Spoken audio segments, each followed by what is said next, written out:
Now it is. Now it is. All right. This morning, due to the governor's statewide disaster declaration relating to the COVID-19 pandemic and personal and current public health guidelines for social distancing, I've determined that it is not prudent for the members of the Economic Development Commission or staff to convene in person for this morning's meeting. Therefore, the members of the EDC are attending this meeting by video conference. Those same conditions require barring access to the public for in-person attendance. In light of those limitations, the public has been invited to attend and listen to the meeting through Zoom platform or by phone, as indicated on the meeting agenda. To comply with the Open Meetings Act requirements for virtual meetings, this morning's meeting is being recorded. Thank you very much. So, Good morning.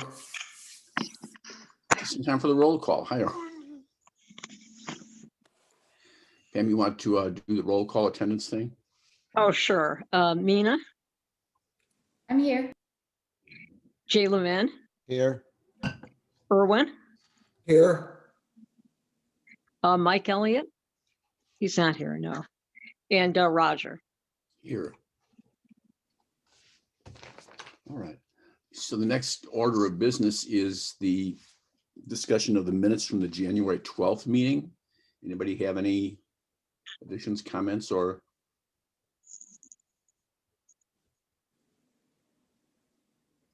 Hearing none, is there a motion to approve the minutes?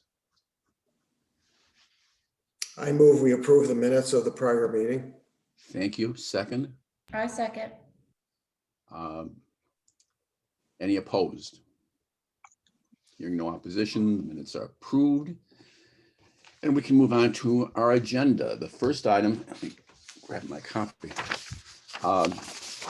is coming up to date on our relations with the International Council of Shopping Centers and the IBL, the Illinois Law, man, you know what I'm talking about, the Downtown Business Association, because we've got Jasmine here this morning. Yeah, we So, have Jasmine here this morning. I don't have anything on the Council of Shopping Centers, but I did, I have something on Lake County Partners. I did attend webinar yesterday regarding the SBA PPP financing to small businesses, which did reopen the week of January 11th for new borrowers and existing PPP borrowers. And the second loans will be available to businesses that can show a 25% quarterly revenue loss last year compared to 2019, not too hard to do, and uses the proceeds for authorized uses. And they've expanded the definition of what authorized uses are. So it makes it much more usable in terms of how small businesses can handle these SBA loans. You can include operating expenses during the covered period, and there's a 2-year window there for a covered period. Interest payments on debt, accounting costs, software expenses, but of course you still have to include at least 60% for payroll. So that's basically, you know, as it always has been, the heart of the forgiveness aspect of the SBA financing. But you know, if you're going to qualify for that PPP, and one of the sponsors of the webinar, as they were a couple of months ago, was First Bank of Highland Park. So they seem like a very active partner in terms of making these PPP loans. So that's a good thing, I think, for everybody to know, both in terms of trying to get more information about these loans and, you know, a potential lender.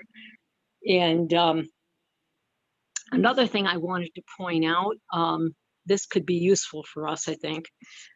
Another Lake County Partners meeting is to take place on February 10th, and it's their municipal meeting.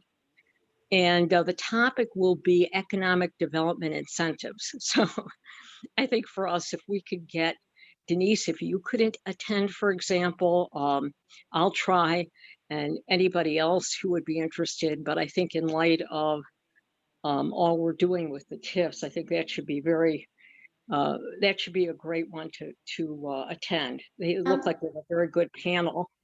And I could, Pam, so yes, related to the economic development incentives, so currently we don't really offer any incentives as our ED group, even through our TIFs, if I'm not mistaken. So we have a TIF, but when we say economic development incentives, that specifically means how we are giving companies money for locating in these locations. And I don't think we have any programs in place, to my knowledge.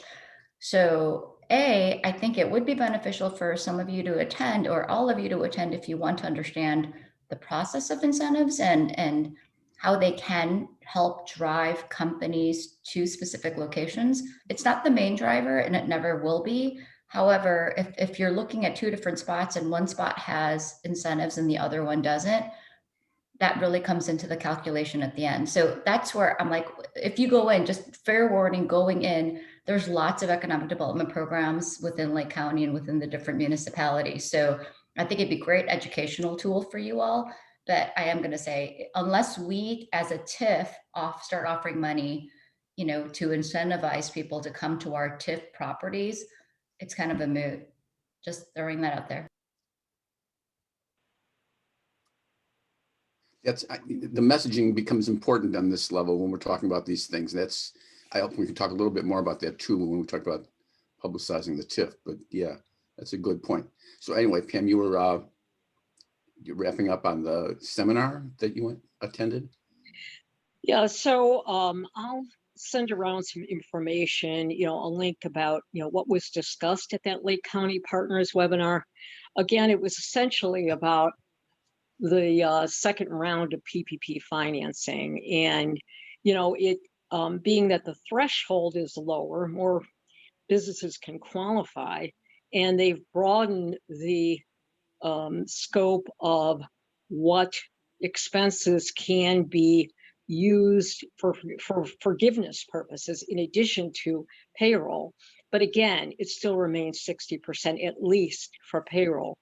But I think it's useful. Maybe we could post something on that. I don't know, Denise, and Erwin, if Sickich, I'm sure they have information about it too. I'm sure they do. In fact, Denise and I spoke last week. Denise, maybe you want to talk about what was posted on our website so far from Sickage. They've been very good at sending information. Erwin and I spoke last week, and I haven't posted yet because I always run things through Bill Balling just to kind of take a look at it. And I wanted to dig a little bit deeper because there were a couple links, Erwin, I think we maybe didn't notice that were COVID related. So I think there were 4 links, and one of them was the PPP link. So I think that page, I was thinking, because if we don't name it, obviously it's just more COVID relief. However we decide to name that page, that could be a place that we could cut and paste something that seemed really important, like an excerpt from something else besides Sickage. Because we don't really have a place for that besides the news page.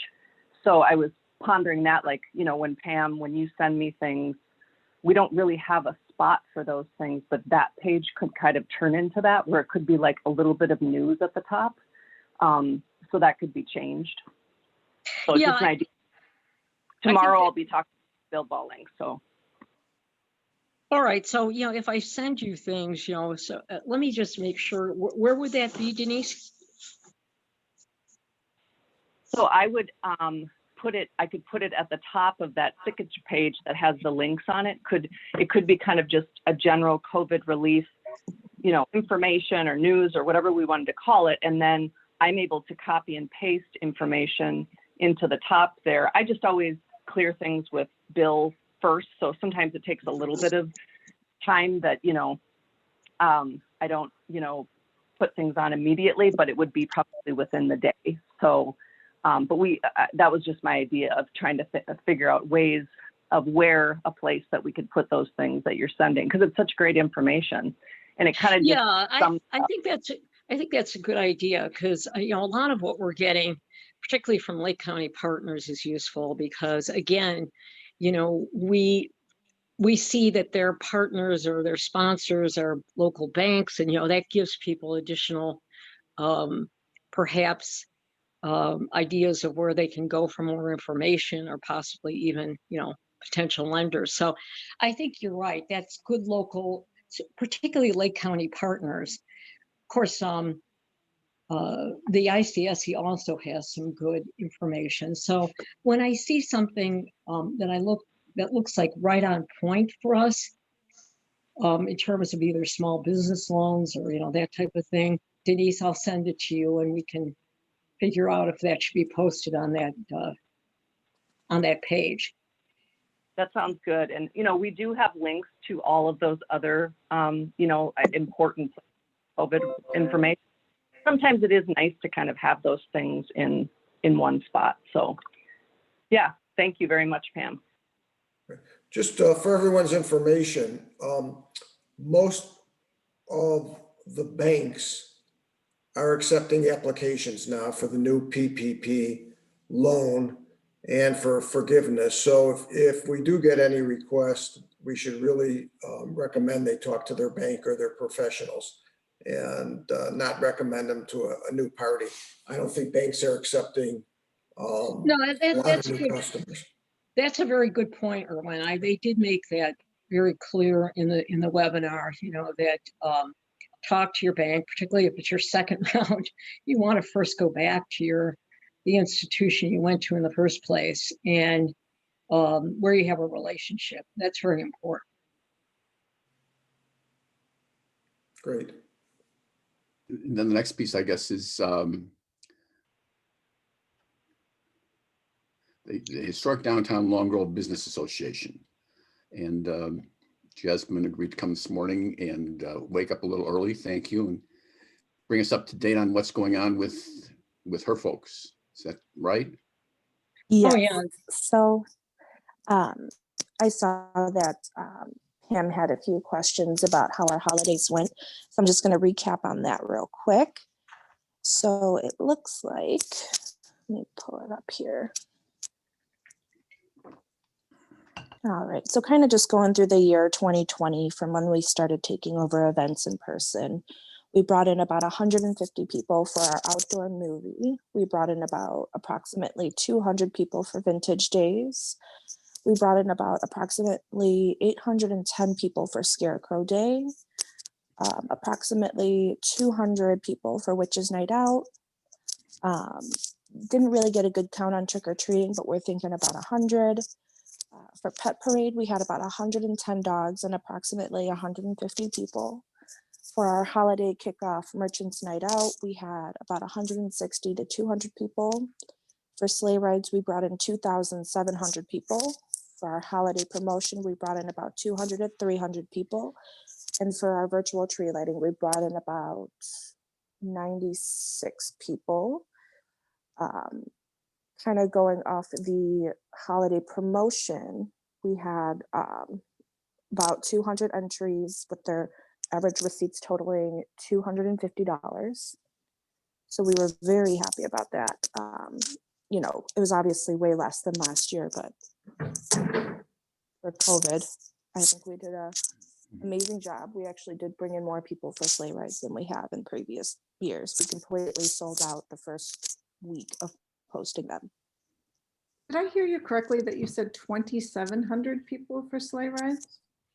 1,700 throughout a 2-month period. So it was Saturdays and Sundays from November 21st, I believe, to December 20 something. I was really happy to see that you're bringing it back for February, because it was such a big hit. Maybe it needs to go all winter. Yeah, good idea. We did this last year where we had carriage rides and it was a hit. I remember working out the tents in the freezing cold, and families loved it. So we'd offer it again. We are actually adding it for our Galentine's Day event on February 13th. So, but we're just about stout on that as well. I think we have about 10 slots left. Oh, that's great. So that's going to be February 13th, Jasmine? So the carriage rides will be February 6th and February 13th. Okay. We are doing Cocoa Crawl for 2 days, the 6th and the 7th.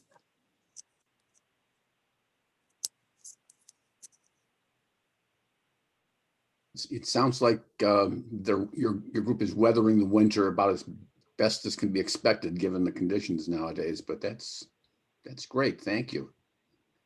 Anybody else, any other questions or thoughts?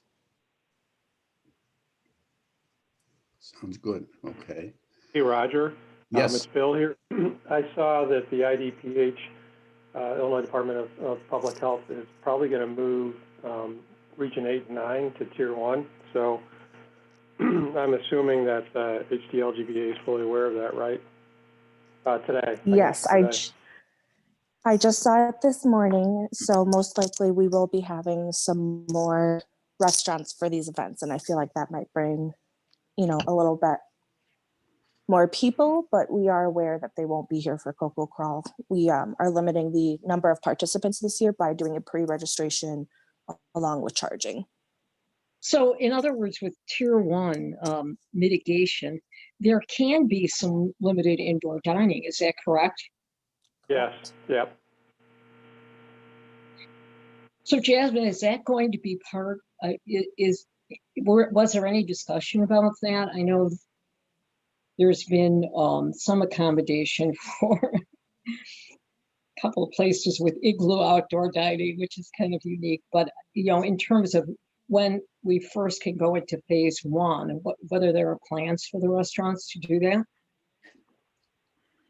So currently, the only person I've really spoken with a little bit is actually Marianne from the Village Tavern. She said once when indoor dining is a go again, she'll still be 6 feet, everyone, but she most likely will go a little bit over the 25% capacity and they need it. Okay. As for Enzo's, I don't know if you know, but they have been doing indoor dining in their basement. Just to kind of offset what they couldn't get in the igloos. They only have, I think, 3 out there. Mm-hmm. And then Chatterbox is, you know, going to be moving forward with indoor dining. They're just currently probably ordering all their food and getting ready, getting their tables ready, because currently their whole entire indoors is like wiped clean. So, and they have the RVs and the patio outside to kind of offset until they're able to run their indoors. So they haven't given me an exact date quite yet, but you know, once when we know, we'll definitely share that information. That's good. That's really good.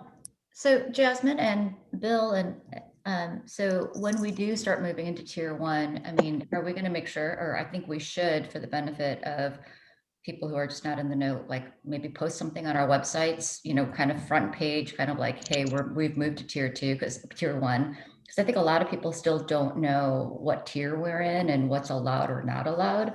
So I think that would be very beneficial to help maybe drive more businesses to some of the other restaurants and stores and such.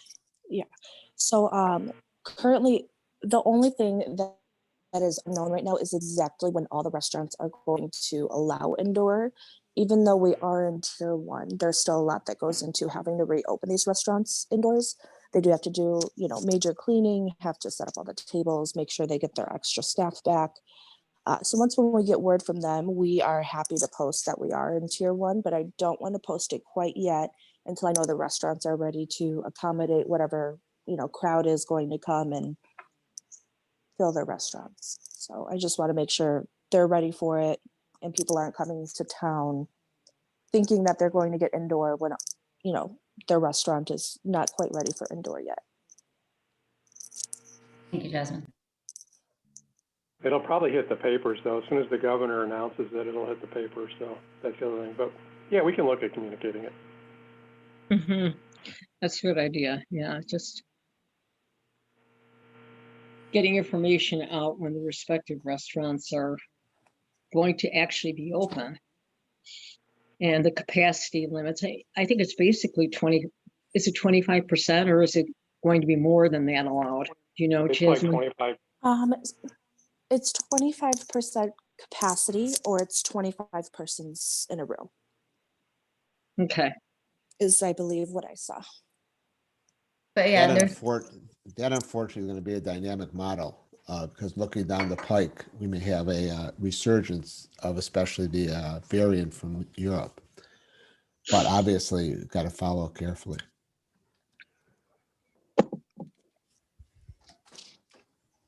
yeah, I mean, hopefully if the vaccine can be,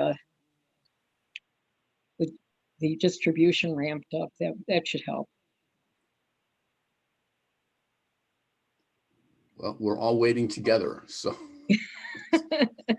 maintain our patience and our good optimism, which fortunately Patience the and downtown group has.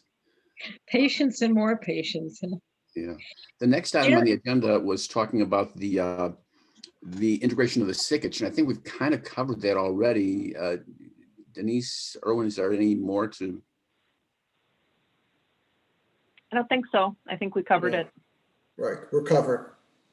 Sounds good.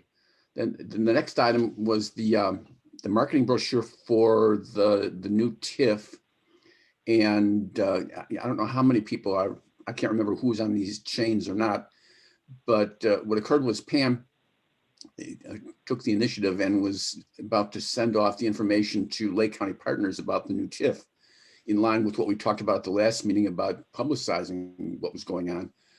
And I said to her, well, I'm paraphrasing, I hope what I said, essentially, let's check with the trustees or the village manager and see what's going on, which led to a half a dozen emails getting passed back and forth, the last of which was, and Bill, tell me if I've got this wrong, but basically Bobby O'Reilly signed in and said, no, let's go for it. Let's full speed ahead, blah, blah, blah. There was discussion about whether the EDC should be involved. And there was a basic, at least email consensus of, yeah, let's get them going. And my thought at that point was to have a discussion about how we do it and just make sure that we've got some consistency in terms of how we do it. I was hoping that Mike might be here, but Mina certainly has some idea about what people do and how they do it and what you've seen to be effective. Anybody have any thoughts? So again, from a, if you think about just how TIFs work in general, it doesn't really affect the business itself unless we start incentivizing them monetarily, as I talked about earlier. So I really think that unless, like, that's how you promote, quote unquote, promote a TIF from an economic development perspective, by providing incentives, which we don't do. Because think about it, it's like you're trying to incentivize them to act in a way that they don't currently act. So other than saying that, hey, we have this land available, which we're already doing, unless we incentivize them with something with the TIF, because think about, there's no benefit to the individual sitting in that property without any other incentive other than it's just another piece of land. From the village's perspective, yes, there's a benefit because any additional TIF funds then come back into the coffers. So that's kind of where I struggle with how we want to work or promote this TIF. Because I don't really see it as, right now, it's great that we have a TIF and it helps the village subsequently, as long as our property taxes rise in that TIF boundary. But other than that, I don't know how else we're going to get additional businesses interested if we're not going to be providing incentives. So that's just, I think that is one concern, or it's not a concern, but it's just a fact that's out there. That's really interesting, because now my naive assessment was, Right. if I was a developer and I was looking at raw land, and say I was looking at Ballybun, which people haven't guessed, or I was looking at Pam, somewhere can you else. mute yourself? Because I get a lot of additional noises. I'm Thanks. sorry. My point was a developer of raw land. looking at different parcels, looking at, and my example was Ballybunion up by 83 and Sunset, or South Tiff. There's nothing in the pipe to develop the infrastructure for Ballybunion, but there is for South Tiff now, in the sense that establishing a TIF like that is, at least to some degree, saying we're considering putting in sewers or subsidizing connections or whatever the case might be. I don't know where we're going. I don't know where the village is going with the TIF, but is that a kind of person that might be interested in knowing that a new TIF was there? So, I mean, so TIF monies, if they can be used to, again, that's an incentive. Think about it. From putting in infrastructure, which is a very expensive capital expenditure for projects, especially on greenfield sites, absolutely. As long as you use the money, the village uses that money to subsidize some aspect or portion of the total cost of putting in the infrastructure, such as all the pipes and all of the electricity, everything that it's going to need, because a lot of it is raw land right now, right? So, and some of it maybe again needs some improvement, but yes, that is technically an incentive. So again, if for a developer, absolutely, if they don't have to bear the burden of that cost, in its entirety, that's absolutely considered an incentive. In which case, then we have to couch it that way on our website and everything else. Does that make sense? Like, yes, we could. No one wants to read, 50-page of a TIF document. We need to just bullet those to say these are your benefits if you come, developer. If it's Panettone, is a big developer, they do a lot of DCs and stuff, but, hey, people like Panettone, and then you email blast them and say, hey, we have this new available, we're willing to put in X, Y, and Z, and this is how much we're willing to contribute for putting in all of this infrastructure. Just FYI, this land is there for the taking. And then we can also supplement that with, hey, we get, 1 million visitors a year, to our different festivals and whatever. Like, that's how we hook them, I think. And I don't know if we're at a point where the EDC can say that the TIF money, when it flows or is created, is going to be committed to infrastructure of any kind yet. I think we need a little more input from the village board or the manager. Is that?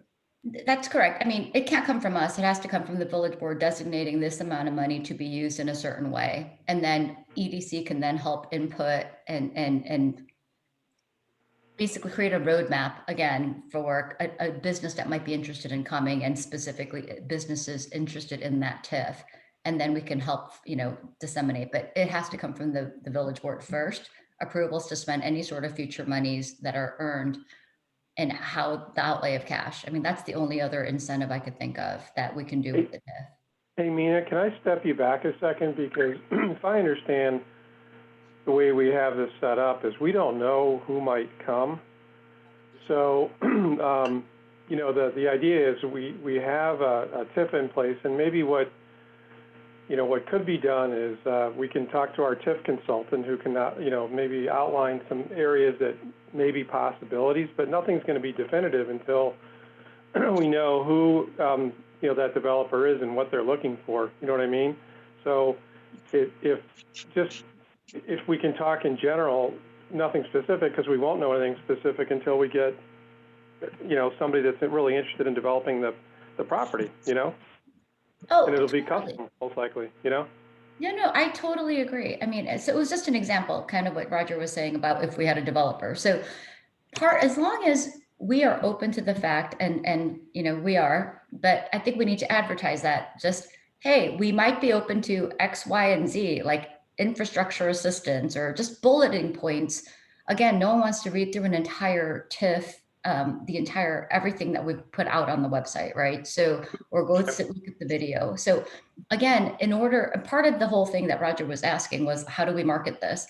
We can't market it until we figure out what we want to do with it. And again, I think that's a village board thing. It's not an us thing. And then if we do, then I think then you can bullet point them. Again, less is more, just 3 bullet points or 5 bullet points to say, this is why our property is so attractive over some others in the area. That's all I was thinking. I'm not saying totally commit, not at all.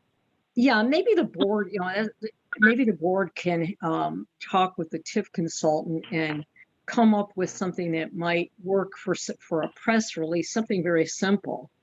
Because again, we do want to disseminate information, but it has to be something that's targeted towards what, right now, like you're saying, there's no specifics, Bill, but if we get the right developer, there could be. So it's like, we need to cast the line, so to say, and we just have to be careful on what we say. So maybe that's what we need, is some guidance on a press release, and then we could talk about how it could be disseminated. Mina, is Patatoni or their equivalents? Is this a village which that would work for a last mile warehousing? No, we're Fine. not. So I mean, Patatoni. Yeah. I'm sorry. I've seen some. Sorry, Jay. That's a great point. Like Patatoni, I mean, would not be looking typically in our community. However, I've seen some interesting, like Walmarts are using these basically like cargo containers. Basically, they're using as like, and then they're putting little electronics in it so you can pick up your groceries, like in remote areas and part of the last mile. So for those of you that don't know last mile, it's kind of a lot of the logistical nightmare has been for, people can get shipped product from Alabama to, Washington, let's say. However, to get to that last mile to your house or within a mile radius, so that maybe even people can come and pick up, that's the most expensive aspect of it. So if you'll notice around town lately, like U-Haul trucks will come to my house for FedEx deliveries because they've just run out of additional trucks and people to deliver because everyone's ordering. So that's what Jay was talking about from the last mile perspective.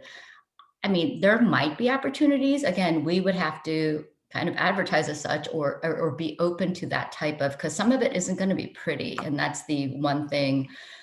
This thing that I saw with Walmart actually is kind of cute. I mean, it just looks like a little truck bed, just one of those cargo containers, except there's a little computer in the front, and then it'll actually spit out your groceries or whatever it is. So, I mean, that's a good idea, Jay, for last mile options.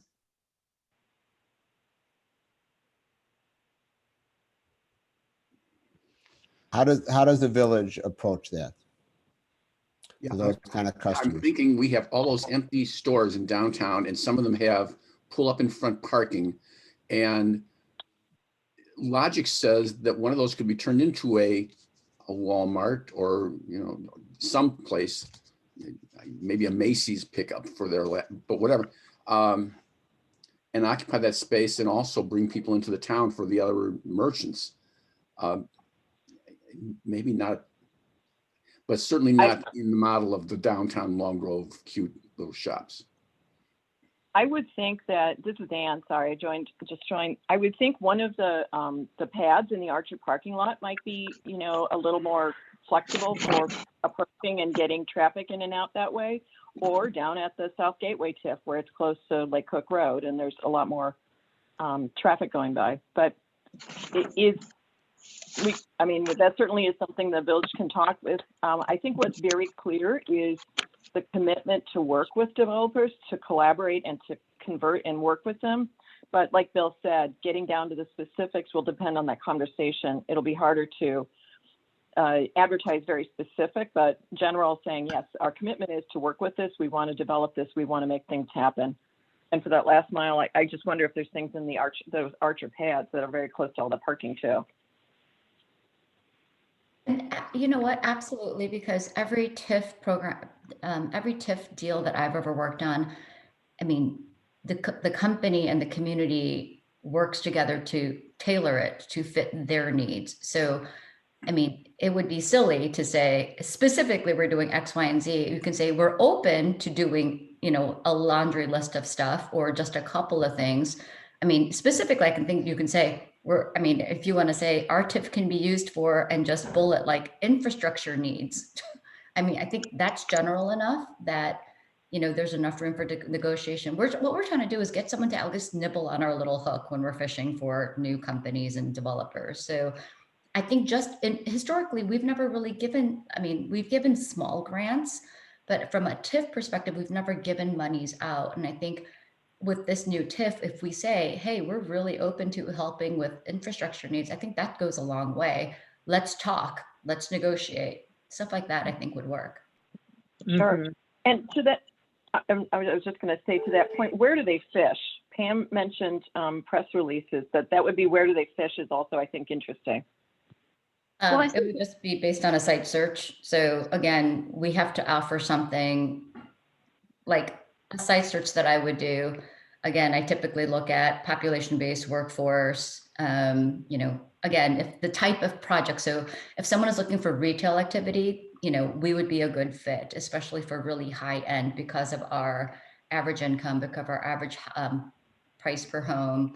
But as Jay has always mentioned, you know, for the last 3+ years, rooftops, we don't have enough to generate like a really big box or a, so that's the kind of thing. But they will look at kind of the demographics and everything else in the area and the community. So they'll not just look at Long Grove specifically, they'll look at Lake County as a whole. And then if this is where they need to be is, you know, in the northern part of Illinois, then this is, or northeastern part of Illinois, then that would be their whole search grid. And within that search grid, then they would start honing down. And I think the best thing we can do is, you know, just have additional information, which again, I'm finishing up the demographic stuff that we're going to put on our economic development website. Hopefully we can have it up maybe next week to Denise, but yeah, stuff like that is how we can get on people's radar. There's really no, that's the $1 million question for every economic development organization is how do we get on people's radar?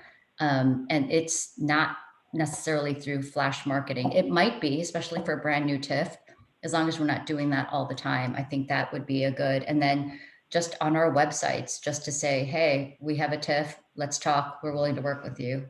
I think that's another really good way to approach it. Well, Jenny. Yeah, I was also thinking in terms of I'm trying distribution. to get you know, get a commitment that we can talk to, or that the board will talk to our TIF consultant and get a little bullet list for us. Yeah, I'll bring it up. I think that makes sense. Yeah, and then, you know, because in terms of media, we certainly could start with Ron Lance at Lake County Partners, because they would be interested in helping us in any way they can. So to have a little press release or something that we could just, you know, something that just kind of almost like this hook we're talking about would really be helpful. I also like that 2-pager that you edited, Denise. It's really good. I mean, it's very concise. It talks about the 2 TIFs, but it really brings out all the benefits of Long Grove. And it has some very key demographic information. So we can work on that too. I mean, that's a really good marketing tool to send out with the press release, because it kind of gives a little more context to the village and the wider scope of Lake County. I think it's really important to note that, you know, we say that we have approximately 60 acres available in this new TIF. I don't think we have that much anywhere else. So I think that is one of the biggest focal points that we can for sure hone in on from a TIF perspective is we have approximately 60 acres available. Wow. Like for this area, that's amazing. So I think that is one of the key points we should be highlighting. Yeah, very good point. Especially Especially with the access to from 53 and Lake Cook, people are going to look at that. So I don't know. And to Ann's point, you know, the South Gateway TIF might be an option for a last mile. I mean, again, but we need to be on the map for that. People need to know that it's available, which I think it's buried in our website right now. Yeah, I mean, once we get something that, you know, basically the board blesses and, you know, is maybe something prepared by the TIF consultant that we could disseminate, you know, we could talk about how we do that. You know, I think definitely Lake County Partners is where we start, but, you know, I have done some research with, you had suggested that, Roger, last time with the Schaumburg Library, their business section. And Amy Johnson at the Vernon Hills Library, she was at one of our meetings too. And she gave me a number of links, you know, for, real estate news and business journals in the area, and real estate broker digest, and talent innovation website. So we've got a number of references to websites that we can potentially, tap into for a story, or at least to send a Release, yeah. A press release. How do you optimize that just for searches where the word Long Grove and TIFF would show up? Right. Absolutely. I think, yeah. And maybe just a link to that, kind of like the map of where it is, because when people think of Long Grove, they think of the historic downtown, just, so in which case you need to show them that there's more to Long Grove than just that. And I think that is where, I don't think people know that the Menards is actually in Long Grove. Like, I don't think people realize that that area is Long Grove. And I didn't know that until my daughter started playing soccer back there. So I think we as a community need to start advertising that more and showing that that is Long Grove. I understand Menards it's the number one in sales, retail sales in Illinois, and they do very well at that location. And if we could advertise something like that, that this is such a visible spot. I mean, to see how many people they get through their doors, that if we could do a traffic count just on them, oh my gosh, you'd get so many more hits on so many people wanting to come through. So that's a good idea. They said that the Vernon Hills store was going to compete with it and take traffic away. It didn't. In fact, I think it got better. So it's amazing. It's one of their top stores. It's just amazing in the country. well, then we need to that we should be marketing the heck out of that this Long Grove location is one of the best in the country, and that way, that's how you get the other. It's like people come in droves to the same types of industries. Like if someone starts doing a car manufacturing plant, then everyone else is like, oh, well, they did their research, so clearly something good's there. That's the kind of thing we should be saying is when if we wanted to start targeting like another type of big box retailer, then we say, hey, Menards, this is their best operation in Illinois or in the northern suburbs or within 100 and 200 miles. That's how we should be going after companies then. Will Go they ahead, allow to release their gross revenue? No. Technically, that's proprietary. They won't allow any release of their gross revenue. I'm guessing they won't release it, but I mean, somebody could ask the question. But. So my thought is, it would be great if we can get a testimonial from Menards, how they've worked with the village, what we've done. Forget about some of the numbers, so people could see that. People identify with Menards. Some sort of testimonial, how it was great to work with Long Grove. We're in Long Grove. We're part of the community. Et cetera, et cetera, et cetera. As part of what the EDC does to help promote this after we get some input from the board. No, that's a good idea. I'm not sure if it was discussed, the drone video, but it'd be really cool to see the flyover of the cars, kind of even the was that discussed to like add on to the video? We're going to do more with it. We haven't quite gotten to that discussion yet, but I think a lot of people think that there should be more of those aerial photography kind of things to hook people. So, but anyway, I think for now, it sounds like we're all agreed that we need to fine tune our message a little bit, but we have an appetite for going ahead and doing this, and it sounds like it'd be worthwhile to do. So I'll keep on the agenda for the next meeting. Maybe Pam follow through with Denise or Bill Balling or whoever, see if we can't get that. And Jenny was going to see if she could bring it up at the meeting tonight and get some movement from their part. But that sounds very positive. So this is all good, I think. Yeah. All right. So integration of the data on Connect Dynamic infographic. Are we squared away on that, or? I'm sorry, you were breaking up for me, Roger. We were talking about adding the information. And putting it in the website. that has been added and it's on the website. Yep. All right. So the next item on the agenda is the how'd you do it? Which I thought was corny the first time I heard from Rita, but the more I think about it, it sticks in your mind. Anyway, we did another interview. Kevin O'Connor did the interview, and Jenny was there and saw it. And there's a rough cut that I have not put up on the Google Docs yet, but it was very worthwhile on a whole bunch of levels.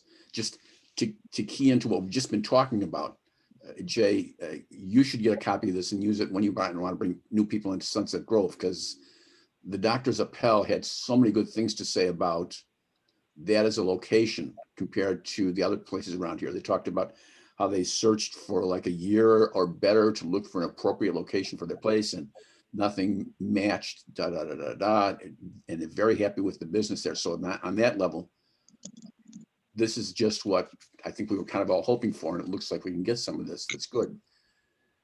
On the other hand, because it was spontaneous and pretty much unscripted, we got some fairly frank input about the village and what their problems are or aren't in terms of new residents. One of the things that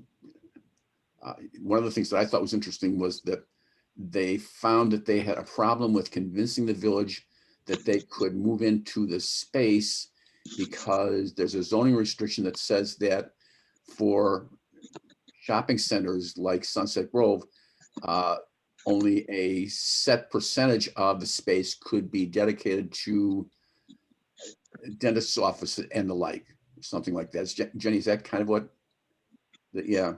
Yeah, I think that in the comprehensive plan that was kind of set aside as a restaurant, and there was something to do with the square footage was like some crazy, like 5 feet too big or too small to be considered.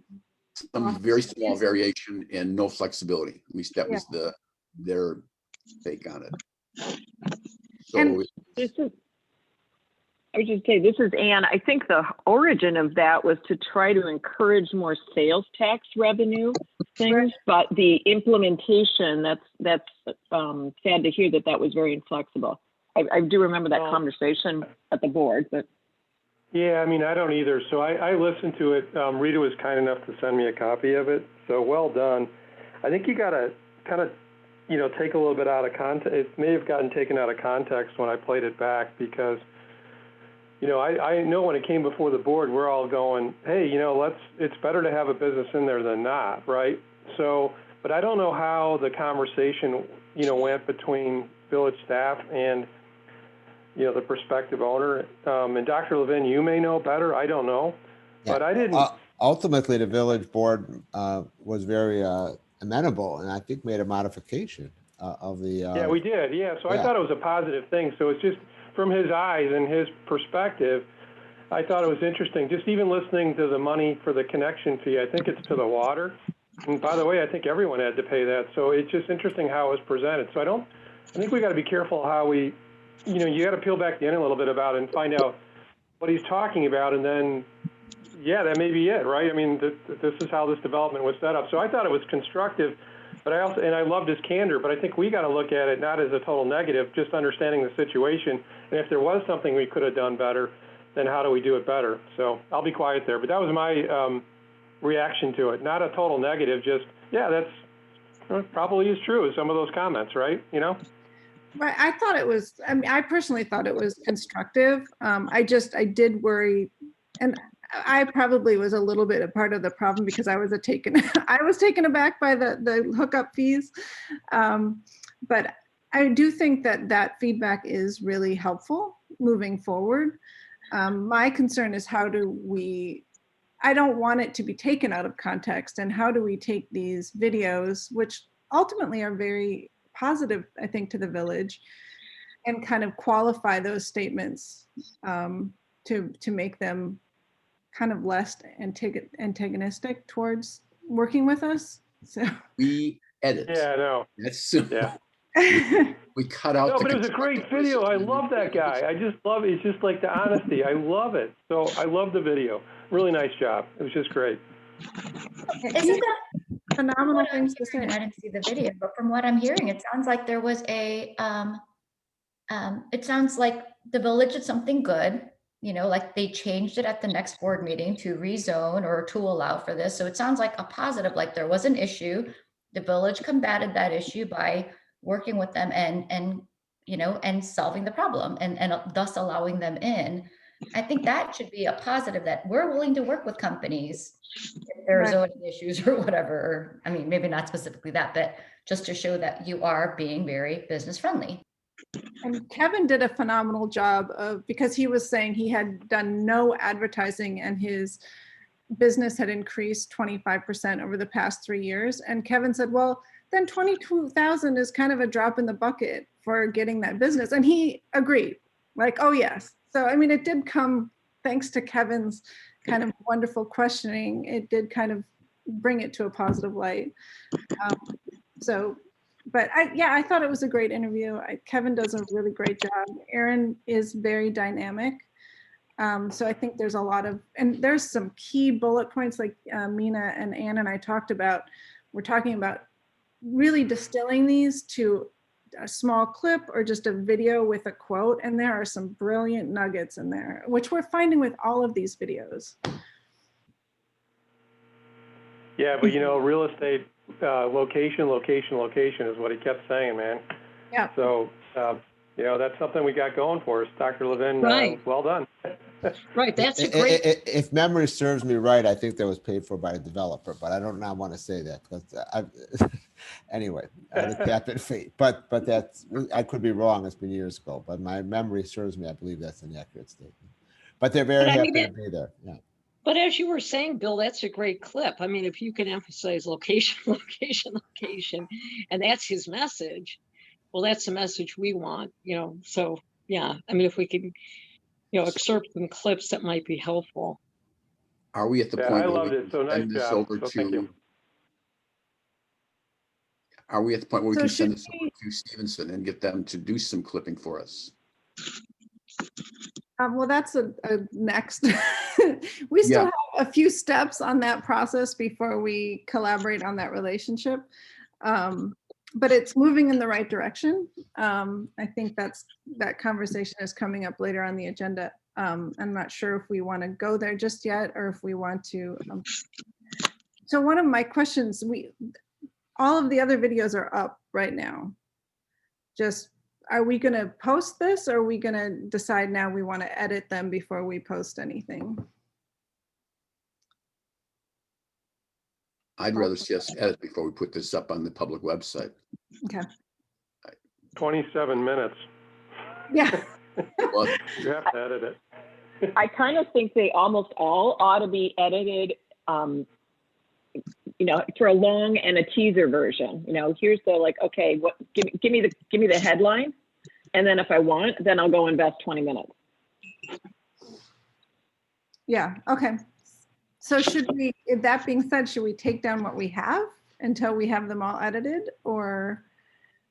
you mean White Oaks? Yeah, White Oaks and Irwin. I don't know. Or is that the only? I feel like we've had more. But Irwin's way too entertaining. We got to leave him up. Oh, Oh, God. Well, we had, how many have we had so far? 3 then? Is it 3? White Oaks, you, and now Dr. Appel. Okay. and I did talk to Kristen Wojcik at Skycrest. She's interested. She's a little frazzled right now so we're trying to find a time that works best for her. I think I'm going to connect her with you, Roger, and with Kevin, and maybe the 3 of you can find a time that works for all of you. Okay. Yeah, and I'm still working on contacting Mr. Wang at Matt Holdings. It's been difficult, but hopefully in the next few weeks we'll get there. The nice thing is that Kevin is very flexible about doing this, and we can say, you tell us when and we'll be there. in the sense that, you know, we'll open the Zoom link. So That's great. okay. The business review flow chart. It's up in the air for now. Hold that till the next meeting. The next item was talking about putting up a link to the Weiss Properties marketing material in our website. Is that something that we have done, will do, should do? Yes, I added both the full-length video, and I spoke with David Conroy, and he sent me his most recent brochure, which there's going to be another one soon, but the video is on the site now. And it's kind of neat because they actually have like a link below. You can see that there's a video just when you originally go to the lowest page. It shows it down below. So that's really nice. So it's in red. So yes, that's all there. Did they rename themselves yet? I think they're hoping to be able to keep the name, but I think I'm not really, I know it's a snafu. I'm not sure how they're going to deal with it. Well, we'll find out. Yeah. No doubt. And I did not reach out to Jake Weiss because he was just getting back from vacation on the 24th. So I wanted to give him some time before I hit him with, do you want to come and be interviewed for the how'd you do it? Yeah. Okay. So They have a really interesting kind of before and after slider on their website. I think harkening back to the advertising tip, it'd be interesting. I don't know, Dr. Lynn, if we've got any photos, even, we don't need videos, but even photos of like sunset before and after, downtown before and after. Maybe that's a quick hook on like, look, we're willing to help invest in this town and work with developers. I just thought it was a cool technique. Yeah, I could ask around if there is anything on that. Yeah, that would be great.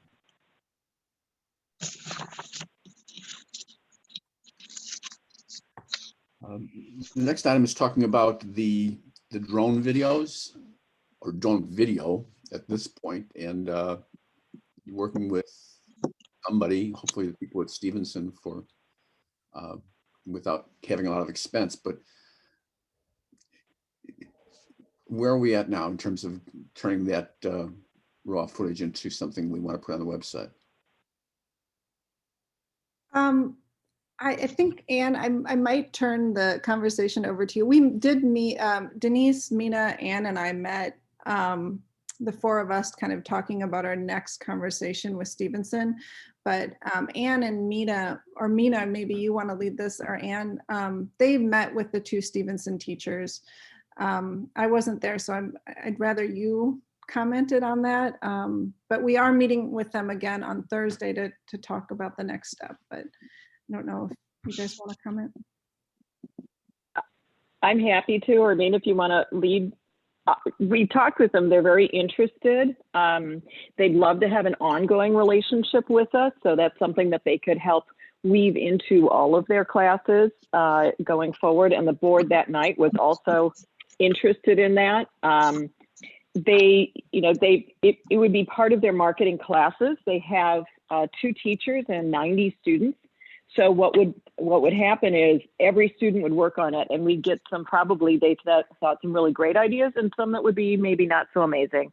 And so then when we met subsequent to that, we talked about focusing on some of the process and the things that could be durable without promising to say we have to, use substandard things, which we wouldn't anyway, and they wouldn't expect that. But I think we gave them 2 things to ponder, and that's what the 4 of us talked about. One would be kind of targeting more clients for existing businesses.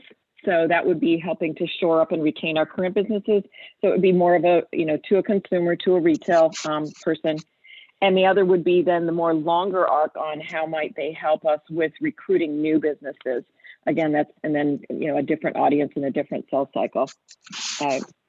but so the next conversation, as Jenny said, is Thursday. Mina, what else would you add for this group? So no, just about the video too. Yeah, I think this isn't their forte specifically. I just to kind of go back to the conversation that's not what they focus on, but there's enough, she thinks there's enough students within the classes that they could probably help us edit some stuff out and maybe to make them shorter too. And maybe if we do well with this one, and if the village wants to spend a little more money on some of the, like the New South Gateway TIF and some of the other properties outside of historic downtown, maybe then we can actually work with them, since as Ann mentioned, they want to do this as a long lasting partnership. So, and then Denise brought up a really good point too, at our internal call, that that this is more, it really is beneficial to them because they're learning the processes that involved, as part of the marketing, and the fact that they can say that they maybe, and that way we don't have to use anything just in case, like maybe it's not exactly to our image or whatever it may be. But I think it's still a very good process for them to go through. And I think for us too, to see kind of how these young people are thinking and maybe give us some ideas that we're not thinking of because we're just too old and stodgy that way. And maybe these younger, brighter minds will give us some new perspectives. So that's it. Yeah, the teachers thought that, as Mina said, video editing, it isn't their forte. It's not part of their main marketing class, but they also thought they probably have kids who can help. I think the thing is, we need to look at this as a long-term partnership, and that they can help us with those ideas of young, things that stodgies might not be thinking of. But it's probably not the same as having a junior employee where you can say, can you please finish this by Friday? What kind of brings me to the question, do we want to, is it in our best interest to maybe get the drone video edited sooner rather than later? And should we maybe pay someone to do that, to get it up and shared more quickly? We have money, right, for projects? I was just gonna say, I really think that I think kids know how to do this. No, like even my 13-year-old daughter has made little snippet videos of that's what some of the kids do. They just learn how to do it on iVideo, I think. And I'm pretty sure we could try taking a stab at it before if we wanted to before some, if we have the money to spend, but we already spent 150 on this. If we have more money to spend, then sure, but just to make sure what direction. But you're right. Probably sooner is better than later, especially with these drone videos. I agree with you, Jenny. I do too. I think that, that doesn't mean that you can't have the kids use the same raw material to come up with different versions for different purposes. But I think I would agree. I think we should probably do it on our own sooner than later and get it up there and using. That's one person's opinion. Yeah, I think that I agree. Let's hand it to them. Maybe they can do something bigger and better with it. But just to get it up, I think it would be great to get some titles on it, to just cut out some of the rooftop shots and maybe add little, because you can't really see the signs of the businesses. So if you could add, Buffalo Creek Brewing or Chatterbox while they're hitting, or Enzo and Lucia's. I don't know how difficult that is. I am not, I could probably spend 48 hours and come up with something terrible. But What's a good example is the Salem Lake video. There's one video where they go from Illinois, and then it goes into the northeastern corner, and then it actually shows also all we don't have to do it that way, but they show the Grangers, the Abbotts, the AbbVies, they show all the big companies surrounding it. So for us, for our purposes, we can show the different restaurants and the different retail if we wanted. You know what I mean? I'm just saying that would be a good video to take an example from. That's a great idea. I wonder if we're having a group that present tonight with their social media. I wonder if somebody on their staff, we could get a quote from them to see what it would cost. So why don't I do that? see if that's something they even do and at least just get a price on it. To me, there are two issues here. One is the technical of using whatever video editing software you're going to use and knowing how to do it. The other is the script, deciding, looking at it and marking it up and going, I want this and I want this and I want this. I've used the Apple iMovie in the past and made some really interesting movies. And You're hired. yeah, but they've changed all the controls. I tried, I cut out the front of the dentist video because there was 10 minutes where the three of us were just sitting around waiting for him to get his act together and, chatting. So at least that part was gone. But that took a lot just to get that right. And so it's not, this video editing thing is not just I can get my teenagers to do it and do it slick. If we want something that really says we've got our act together, we probably want to spend some money to get it done. So let's find out how much in the idea of talking to the people tonight is great. Maybe the people at Weiss would share the name of the person that did their editing for us. I'll bet they would. Yeah, I could ask for sure. Or maybe they'll just offer to do it for us for free. That's not impossible. Yeah, I'll call David and ask him who did that video. And then, we should get at least 2 bids or maybe even 3. So if somebody else has suggestions. So this is still a work in progress, but I thought the videos were great. I think having one of the South TIFF would be a great way to introduce a web page on our site about South TIFF.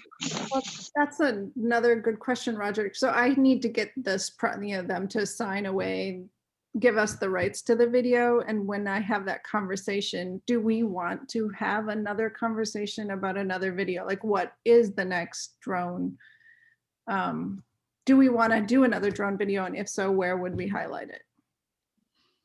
I can tell you for greenfield sites or private sites that aren't developed, drones are the best way to show what's available and what's out there. They're just throwing that out there with the TIFF. And then I think if you do another one, I mean, typically drones are used again for greenfield, but I think with our community being so spread out, maybe one over Sunset Road, one over, kind of by the, where the Dunkin' Donuts, can't think of, and then by the reserve, and then I think you can kind of use and then lead into the reserve one. I mean, just kind of slice it into that even one day. But if you did separate ones, I think that would be very helpful. Drone videos are things that I think people do look at if they're interested in properties in our community. Absolutely. Because that way they don't have to make the trip out here, 30 miles or however many, if they're out of state, they can look at these kind of properties out there, which is why the reserve video is a very good marketing tool for them and for us too. So why don't I, when I talk to them, I'll ask for a price on multiple site drone video, and we're gonna do our developable land as our highlights. So, okay.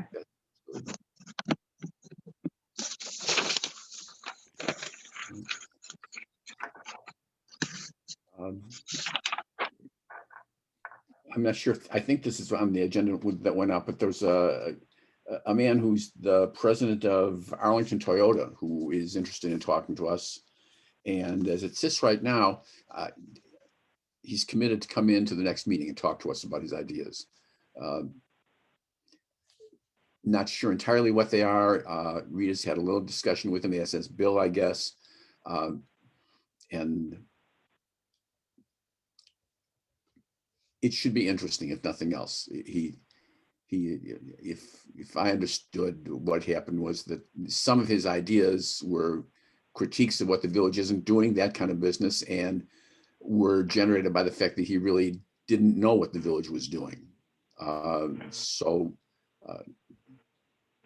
Still, he lives here. He's interested.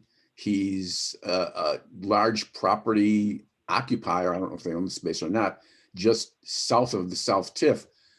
So having him engaged certainly seems to me to be a great idea. Yeah, he's another one that had a lot of good comments and candidness and so forth. And yeah, I mean, the thing that you hit on is that I don't think a lot of people know the things that we've been doing over the years, right, and where we came from. So, but some really good ideas. So I think it would be helpful to have him present to you all. He's on the agenda for the 9th of February, I believe. But you can't just relocate to Long Grove, just like just moving that a little bit south. I mean, Yes. or rather a little bit more east, I suppose, right? Maybe he wants to open up a Lexus dealer up to the north of where he is. In Long Grove, that would be really Long Grove, great. exactly. Okay. Well, he can talk through what Palatine did for them, right? We don't have those deep pockets, but Yeah. it's interesting to listen. You know, some of your remarks before about incentives and so forth. So, you know, it was interesting to hear him talk about it, but we don't have some of those things to offer, you know? Well, yeah, because we don't have the additional 1% home rule, because I'd say that typically, you know, for car dealerships, it's the sales tax revenue sharing that, you know, that because that is a huge driver for not only the community, but also for the company in terms of, you know, allaying some of the costs. And apparently they bordered on using eminent domain and other things like that to get the space. So just some interesting thoughts. So may not be appropriate for us, but something to think about, right? So. Oh, absolutely. I think that's a great idea. I think it's wonderful that someone wants to actually come and kind of share some of their experiences and, you know, what their experiences have been with their existing business and maybe what we can or cannot do in order to attract something like that maybe in future. Yep. Sounds good. The last item on the agenda was to go out to the reserve and have a look. And all you have to do is look out your window and know that we're probably better off not going today. So from what I saw in emails, David Conroy said next meeting, the 9th is fine.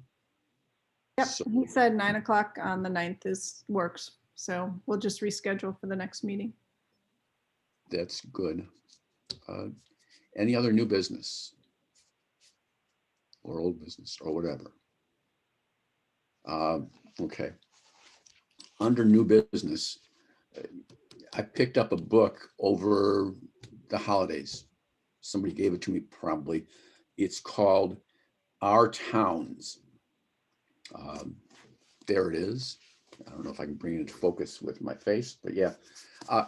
It is a couple journalists who flew all over America looking at smaller towns that developed their towns and talks about why they developed their towns or why they didn't develop their towns. I started reading it and I thought, you know, this is the kind of stuff that would be good for us to have kind of in the back of our minds. And I was thinking of doing something kind of like a book club where we all read it. I'll get the books and send them to everybody somehow, but the idea would be just to take a chapter a week and say, all right, this week on the agenda, we're going to talk about Sioux Falls, South Dakota, which I think is the first chapter in the book. And, you know, a middle of nowhere place that somehow managed to more than hold its own against the flight from small towns and rural areas and prosper. And although it's not really relevant to us because it's not the same kind of place, it still is a sense of we're not alone with trying to do this and how people approach it. So my thought was I would do that. I would get the books for everybody and we could talk once every 2 weeks about some town. Does that sound like a worthwhile enterprise? Or is that a bit too much on our schedules? I'm open. I think it'd be fun. I mean, I know our meetings get long, so maybe if we then start really shortening other aspects of the meeting, then I'd be fine to, you know, to vote because I think it sounds like fun. And I've been to Sioux Falls and I think it's great. So I think for me, who's learning so much about EDC in general, I mean, and being the newbie, I'm really interested, I'm finding that this is kind of, kind of fun for me. So I'm all in for it. I think it would be great. I agree. Pam, We should try it. you've got your hand raised, Pam. Pam, you're on mute.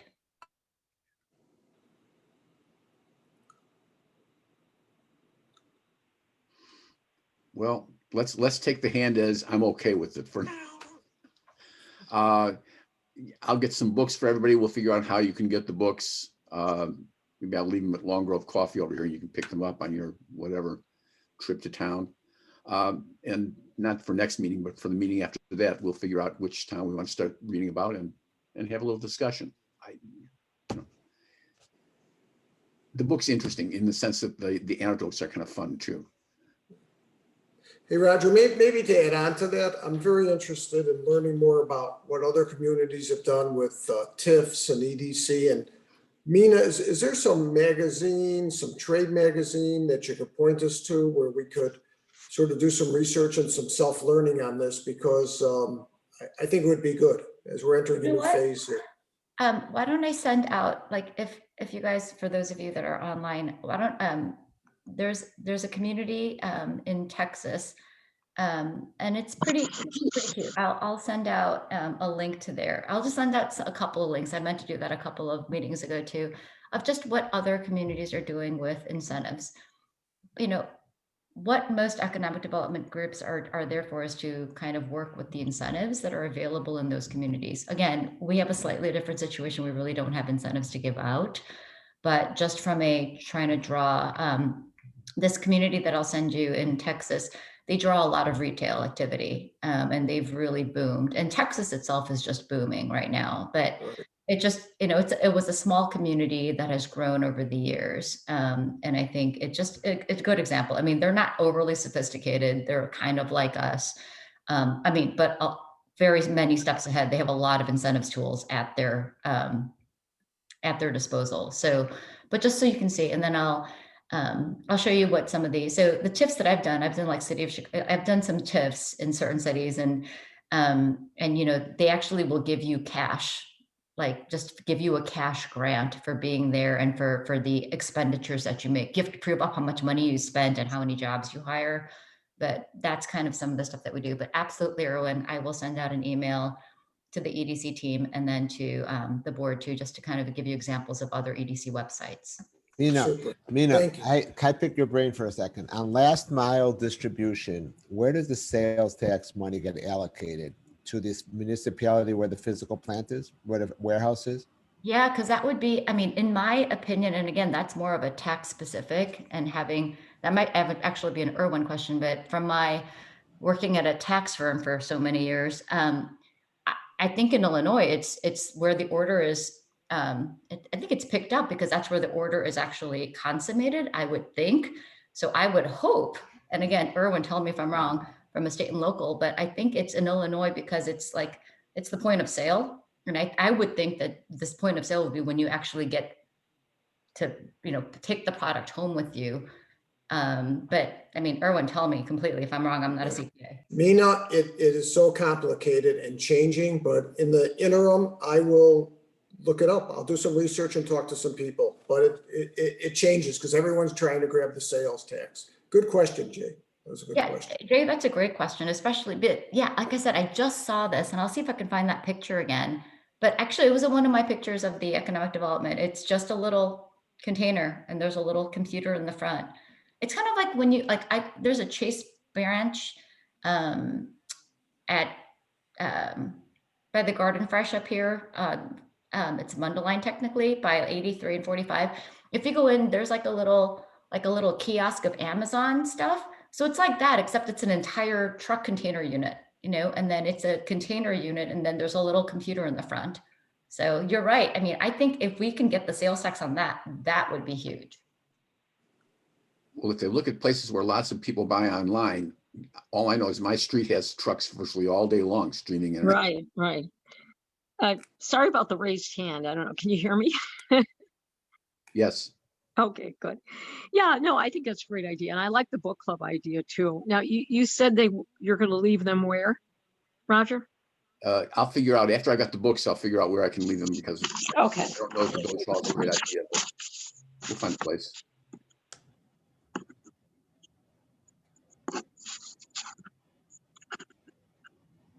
They hear me if I sit on this side. I'm not showing my face. Are we done then? Oh, Roger, I had one more. I had a question too, and I just can't remember. Oh my God. All right. I'm blinking. I had a question on something that was supposed to be new business. Oh, forget it. I forgot. Sorry. I'll bring it up next time. Next time, exactly. Yeah, Mina, I have a question for you. You mentioned before that you're working on that demographic information. That's going to be very useful for us. So how are you framing it? Are you doing it in terms of drive time, or how have you decided to frame that? I'm doing it based on my drive time, and granted, I might drive like a speed demon, but I'm doing it based on my drive time. I mean, it's not the most, trying to do this for free. It's not the best way to do it. I suppose we could just do it from a mileage perspective, but every community, I'd say drive time is better than mileage because in some areas, when you do it by mileage, 10 miles, they usually say 1 minute per mile. In the Chicagoland market, it's usually like 1.25 or 1.5 minute per mile, depending on where you're going and what the traffic is like. So in my opinion, I think if you do drive time, sometimes it helps and sometimes it hurts. So I was trying to hit it. So I'm doing it from drive time perspective because it's not overly dense. I mean, if we were going into Chicago, then you would say like mileage, because then that's easier. Right. Like, we're 30 miles from Chicago.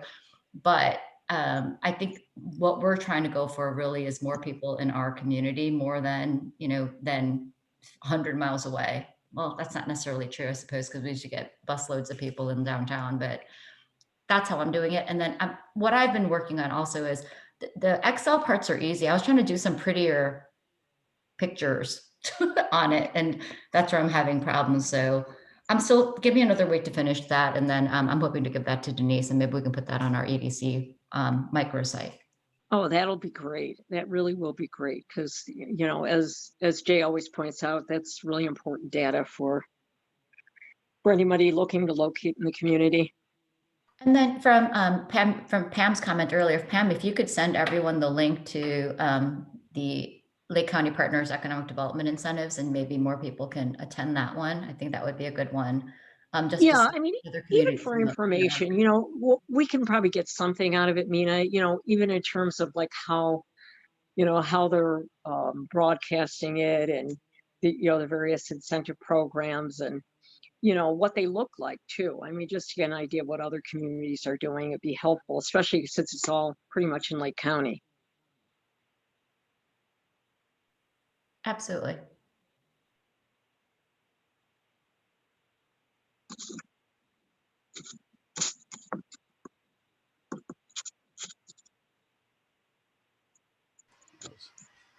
Anybody else? Anything? Maybe a motion to adjourn? I move to adjourn. Second? I'll second.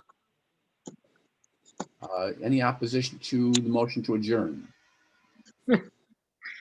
What a surprise. All right. I'm amazed at how much we cover in another very good meeting. Thank you all. And back to work, right? Great.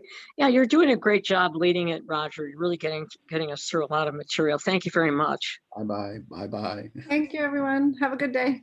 Always.